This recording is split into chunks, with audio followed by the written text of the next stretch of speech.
다 같이 사도신경 하심으로 새벽예배 하나님께 12일 새벽예배를 하나님께 드리겠습니다. 전능하사 천지를 만드신 하나님 아버지를 내가 믿사오며 그 외아들 우리 주 예수 그리스도를 믿사오니 이는 성령으로 잉태하사 동정녀 마리아에게 나시고 본디오 빌라도에게 고난을 받으사 십자가에 못 박혀 죽으시고 장사한 지 사흘 만에 죽은 자 가운데서 다시 살아나시며 하늘에 오르사 전능하신 하나님 우편에 앉아 계시다가 저리로서 산자와 죽은 자를 심판하러 오시리라. 성령을 믿사오며 거룩한 공회와 성도가 서로 교통하는 것과 죄를 사하여 주시는 것과 몸이 다시 사는 것과 영원히 사는 것을 믿사옵나이다. 아멘. 찬송가 257장 다 같이 찬양 드리시겠습니다. 257장입니다.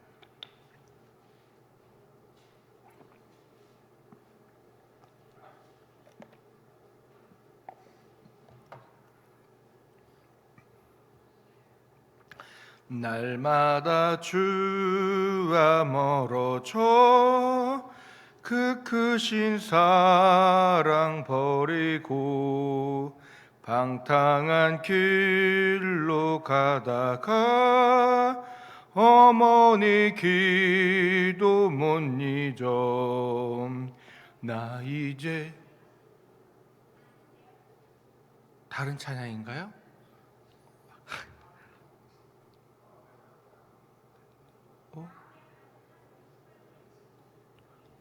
죄송합니다.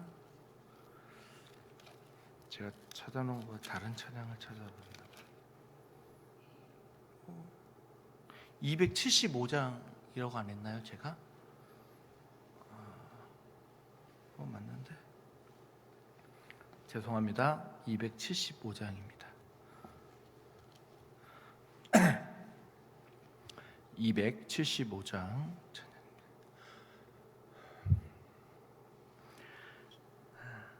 날마다 주와 멀어져 그 크신 사랑 버리고 방탕한 길로 가다가 어머니 기도 못 잊어.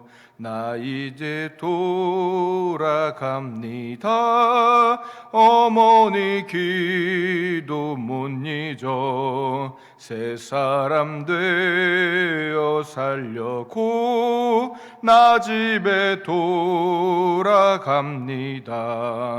메마른 들과 험한 산 갈 바를 몰라 헤매며 영죽게 된 지경에서 어머니 기도 못 잊어. 나 집에 돌아갑니다. 어머니 기도 못 잊어. 새 사람 되어 살려고 나 집에 돌아갑니다. 내 죄를 담당하신 주 새 소망 비춰주시니 내 기쁜 정성 다하여 주 이름 찬송하겠네. 나 집에 돌아갑니다. 어머니 기도 못 잊어. 새 사람 되어 살려고 나 집에 돌아갑니다. 하나님 말씀 사무엘상 3장 10절에서부터 14절까지 말씀입니다. 사무엘상 3장 10절에서부터 14절까지 말씀.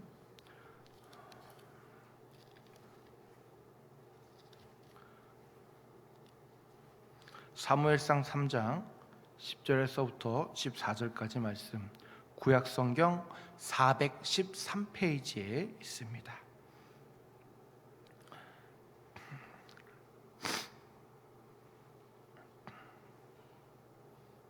사무엘상 3장 10절에서부터 14절까지 말씀입니다. 구약성경 413페이지에 있습니다.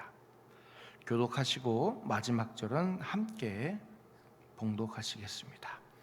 여호와께서 임하여 서서 전과 같이 사무엘아 사무엘아 부르시는지라. 사무엘이 이르되 말씀하옵소서. 주의 종이 듣겠나이다 하니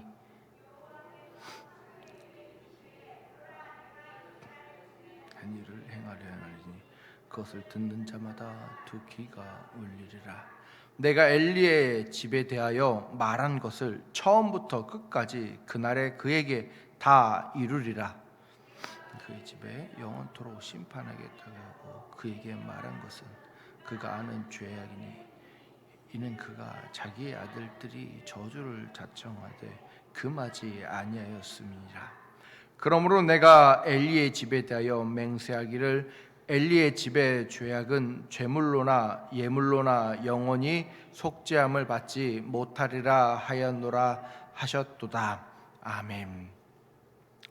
오늘 죄에서 벗어나자라는 제목으로 말씀을 준비했습니다. 하나님께서는 이스라엘 백성들을 출애굽시키시며 시내산에서 모세를 부르셨습니다. 그리고 그 산에서 처음으로 모세와 이스라엘 백성과 계명을 허락해 주셨습니다. 십계명이라고 하는 것이죠. 십계명은 그전에는 없던 것이었습니다. 이스라엘 백성들은 하나님과 사이에 계명이 생겼다고 하는 것입니다. 그리고 또한 십계명뿐만이 아니라 여러 율법들이 그들 가운데 하나님께서는 모세를 통하여 주셨습니다. 그들이 하나님을 섬기고 예배하며 살아가는 데 있어서 지켜야 할 것을 지켜야 한다고 말씀하시면서 말입니다. 왜 그럴까요? 하나님은 거룩하신 분이기 때문입니다. 그분은 죄와 함께 할 수 없으며 죄 가운데 거할 수 없는 분이시기 때문에 그들에게 율법을 주셨습니다. 왜냐하면 그들의 속성이, 우리의 속성이 죄로 달려가고 있기 때문입니다. 그리고 당대 제사장이자 사사로 있는 엘리는 이스라엘을 다스리는 자로서 아마 율법의 말씀에 통달한 자였을 것입니다. 그런데 오늘 본문에 엘리의 두 아들이 하나님 앞에 범죄함을 말하고 있습니다. 그리고 엘리는 그 사실을 분명 알고 있었다고 하는 것입니다. 이전 장에 보면 엘리가 자신의 자녀들을 훈육하는 모습을 봅니다. 그럼에도 불구하고 그들이 따르지 않았다고 하는 것입니다. 그렇다면 하나님께서는 어떻게 하셔야 될까요? 하나님께서는 오늘 본문 10절에 말씀하신 것처럼 사무엘을 부르시기 시작합니다. 여호와께서 임하여 서서 전과 같이 사무엘아 사무엘아 부르시는지라. 사무엘이 이르되 말씀하옵소서. 주의 종이 듣겠나이다 하니라고 말하고 있다고 하는 것입니다. 하나님께서는 어린 아이를 통해 다시 말씀해 주시는 것입니다. 하나님의 전에는 많은 사람들이 있습니다. 성막 주위에 성막을 지키는 자, 성막을 예배를 준비하는 자, 성막 주위를 치우는 자, 찬양대뿐만이 아니라 제사장들과 제사장을 돕는 여러 사람들이 있습니다. 그러나 그 모든 사람들을 제쳐놓고 하나님께서는 어린아이인 사무엘을 찾아오셨다고 하는 것입니다. 하나님께서는 그를 찾는 자를 찾으시고 들을 귀 있는 자를 찾아 말씀하신다고 하는 것입니다. 하나님께 제사할 때는 많은 사람이 필요할지 모르지만 하나님 말씀을 듣는 사람은 소수밖에 없다고 하는 것입니다. 성도 여러분, 하나님께서 왜 사무엘을 부르셨을까요? 어린아이이며 말의 권위도 없고 말의 주권도 없고 어찌 보면 이리 치이고 저리 치일 어린 사무엘인데 그 어린 사무엘에게 하나님께서 말씀하고 계시다고 하는 것입니다. 하나님께서 하시는 그 말씀이 이스라엘 진영에, 이스라엘 가운데 전파되길 바라셨을까요? 아마 하나님께서는 엘리 한 사람이라도 깨우치기를 바라셨을 것입니다. 믿는 성도 한 명이라도 깨우치고자 하나님께서는 사무엘을 통하여 엘리에게 전파되길 바라셨을 것입니다. 두 번째로, 아는 것을 가르치고 훈계하나 그것을 듣지 않는 것이 우리들의 죄악 가운데 있음을 이야기하는 것입니다. 13절에 말씀하시기를 내가 그의 집을 영원토록 심판하겠다고 그에게 말한 것은 그가 아는 죄악 때문이니 이는 그가 자기의 아들들이 저주를 자청하되 금하지 아니하였음이니라 라고 말하고 있습니다. 신앙의 연륜이냐 새신자냐, 나는 교회를 나갔다가 다시 들어왔느냐, 어느 것도 우리의 예배 가운데 우리의 신앙 가운데 중요한 것은 없습니다. 이 시간 여러분들이 주님 앞에 나와 예배하는 여러분의 마음의 자세가, 내 중심을 하나님께 드리려고 하는 그 중심이 가장 중요할 뿐이지, 내 나이냐, 내 연륜이냐, 내 신앙의 기간이냐, 내가 새신자냐, 내가 나갔다 들어왔느냐, 내가 지금 첫사랑에 인재하고 경험하고 있느냐는 중요하지 않다고 하는 것입니다. 성도 여러분, 인쇄술의 발달로 인간은 성경을 널리 보급시킬 수 있었습니다. 전에는 하나님의 말씀을 몰라서, 내가 몰라서 못 지켰어, 내가 몰라서 그랬어 라고 이야기할 수 있었을 것입니다. 그러나 여러분, 집에 성경책 없으신 분 계십니까? 교회에 내 성경책 놓고 다니시기까지 하시죠. 한 권, 두 권 있으시다 보니 하나는 교회에, 하나는 집에, 혹여 하나는 차에 두고 다니시지는 않으십니까? 요즘은 핸드폰으로 걸어 다니면서 들을 수도 있습니다. 볼 수도 있습니다. 핸드폰을 보며 하나님의 말씀을 듣고 볼 수도 있는 시대라고 하는 것입니다. 이제는 하나님 앞에 나아갈 때 내가 몰라서 죄를 범하였고 내가 몰라서 하나님 앞에 용서를 구하지 않았습니다라고 말할 수 없는 시대일 수도 있다고 하는 것입니다. 여러분, 이제는 성경이 없는 사람이 있는 것이 아니라 성경을 읽지 않는 성도가 있을 뿐입니다.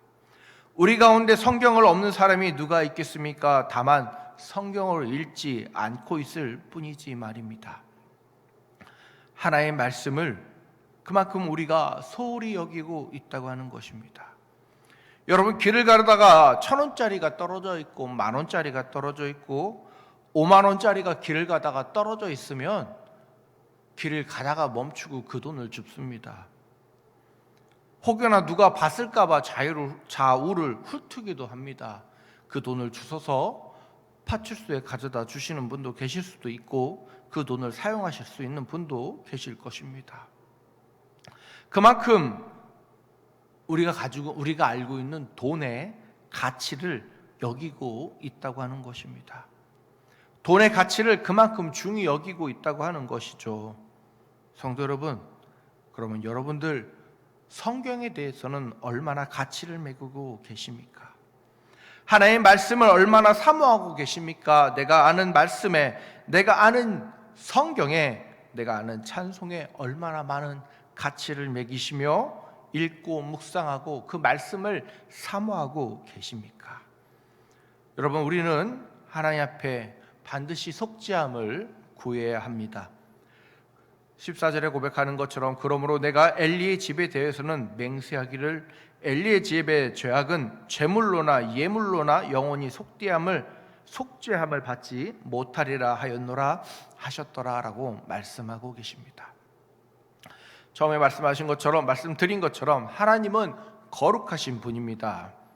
하나님 앞에 나아가려 예배하려는 자는 그 죄를 속죄함을 받아야 하는 것입니다. 구약에는 제사를 통하여 속죄함을 받았습니다. 그리고 하나님께 나아갈 수 있었습니다. 신약은 이제 우리는 예수 그리스도께서 오심으로 말미암아 그분께서 십자가의 단번에 죽으심으로 우리는 모든 대속의 죄를 받았습니다. 그것은 우리가 예수 그리스도를 통하여 하나님 앞에 나아갈 수 있는 증거라고 하는 것입니다. 여러분, 그것을 모르고 계십니까? 만약 모르셨다면 이제는 몰랐다고 하실 수 없습니다. 우리는 그분을 통하여 하나님 앞에 나아가야 합니다. 그분을 통하여 하나님께 경배해야 한다고 하는 것입니다. 예수님을 통하여 온전히 나아가야 한다고 하는 것입니다. 죄의 속성을 가진 것이 아닌 하나님의 거룩함으로 나아가야 한다고 하는 것입니다. 성도 여러분, 엘리의 두 아들 홈니와 비니아스만 하나님을 경외하지 않았을까요? 여러분, 저는 기도할 때, 아이들을 위해 기도할 때 빼먹지 않으려고 하는 노력 중에 하나가 있습니다. 아이들이 자라서 그 신앙을 잃어버리지 않기를 바라는 기도입니다. 내 자녀가 어릴 때는 믿었을지 몰라도 나이 들어 믿지 않아 지옥으로 들어간다면 여러분, 어떤 부모가 좋아하겠습니까?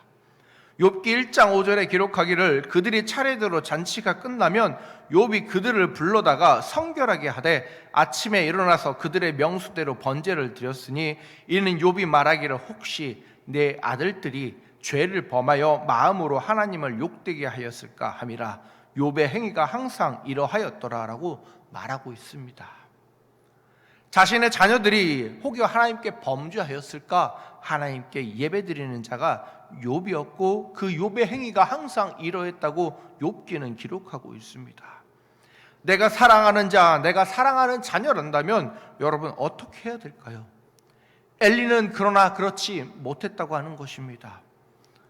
엘리는 그렇게 하지 못하였기에 그 가정이, 그 자녀들이 그가 멸망할 수밖에 없는 가정이 될 수밖에 없었습니다.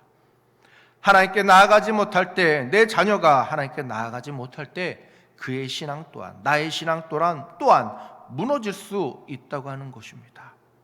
나의 과거에, 우리의 과거에 하나님을, 예수 그리스도를 어떻게 만나느냐는 중요합니다. 그러나 지금 내가 예수님 앞에 나아가지 못한다면 그것은 중요한 것이 아닙니다. 지금 여러분의 신앙의 상태가 가장 중요하다고 하는 것입니다. 우리는 늘 죄 가운데 살며 죄를 짓고 있습니다. 죄는 늘 우리 주위에 있습니다. 그렇기 때문에 예수 그리스도를 붙잡고 나아가야 합니다. 예수를 통하여만 속죄함의 고백을 할 수 있으며 하나님 앞에 온전히 나아갈 수 있는 것입니다. 성도 여러분, 주님을 붙잡으십시오. 여러분의 자녀를 위해 기도하십시오. 여러분의 가정을 위해 기도하십시오. 여러분의 일터를 위해 기도하십시오. 나와 함께 있는 자가 나와 함께 주님 앞에 나아가기를 주 앞에 기도하시는 주의 귀한 성도분들 되시길 주님의 이름으로 축복하겠습니다. 기도하겠습니다. 할렐루야. 사랑과 은혜가 많으신 하나님 아버지, 감사합니다. 이 땅에 살아가다 보면 하나님을 사모하며 나아가야 되는데 그러지 못하는 나날 가운데 살아갈 때가 너무나도 많이 있습니다. 주께 기도해야 되는데 기도할 때 기도하지 못하였고, 말씀을 봐야 할 때 말씀을 보지 못하였으며, 하나님을 찬양할 때 찬송하지 못할 때가 너무나도 많이 있었습니다. 예배할 때 예배하지 못하고 찬양할 때 찬양하지 못한 우리 죄인들을 용서하여 주시옵소서. 예수 그리스도를 통하여 온전히 주님 앞에 나아갈 수 있도록, 온전히 하나님 앞에 나아갈 수 있도록 우리에게 거룩함을 허락하시고, 우리의 자녀와 우리의 배우자와 우리의 일터와 모든 것들 주님 앞에 예수 그리스도의 보혈로 덮기 원합니다. 주여 용서하시고 인도하여 주시옵소서. 사랑과 은혜가 많으신 예수님의 이름으로 기도하옵나이다. 아멘. 이 시간 다시 주여 기도하시다가 자유롭게 돌아가시겠습니다.